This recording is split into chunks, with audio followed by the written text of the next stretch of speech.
आणि हीच धोक्याची घंटा वंचित बहुजन आघाडीने ओळखली होती. म्हणून भारताच्या इतिहासामध्ये आरएसएसच्या कार्यालयावरती पहिला मोर्चा जर कोणी काढला असेल तर तो फक्त आणि फक्त वंचित बहुजन आघाडीने काढला होता. आणि हा मोर्चा काढताना आम्ही आरएसएसला 3 गिफ्ट देणार होतो. पहिलं गिफ्ट होतं ध्वज, आपला तिरंगा. आणि आमचं हे म्हणणं होतं तुम्ही तिरंगा मानत नाही, आम्ही तुम्हाला तिरंगा गिफ्ट करतो आणि तुम्ही तुमच्या कार्यालयावरती तिरंगा लावणं सुरू करा. दुसरं आमचं गिफ्ट होतं भारताचं संविधान.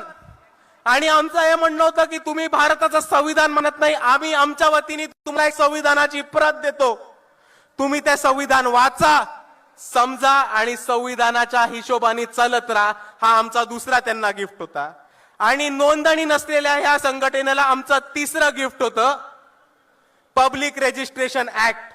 हे सांगण्यासाठी की तुमची नोंदणी नाही झाली आहे, हे महाराष्ट्र राज्याचं पब्लिक रजिस्ट्रेशन ऍक्टची कॉपी आहे, ही वाचा, ही समजून घ्या आणि तुम्हाला ह्या पब्लिक रजिस्ट्रेशन ऍक्ट खाली स्वतःला रजिस्टर करून घ्या. पण आरएसएसचा एकही माणूस आला नाही आणि आरएसएसच्या कोणत्याही माणसाने हे गिफ्ट स्वीकारलं नाही.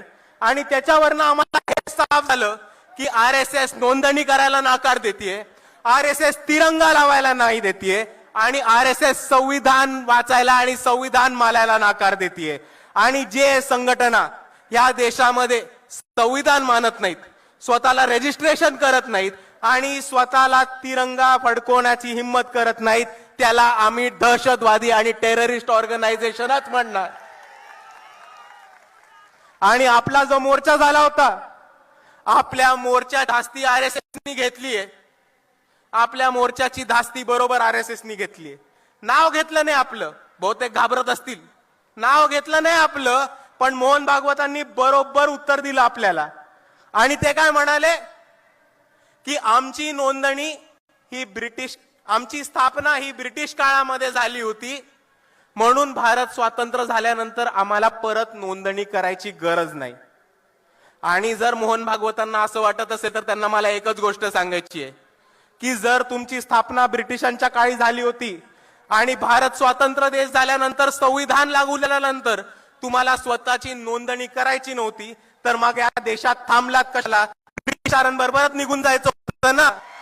पण होती बसलात.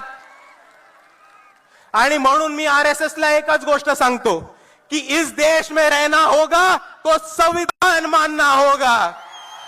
बोला माझ्या बरोबर, इस देश में रहना होगा, इस देश में रहना होगा.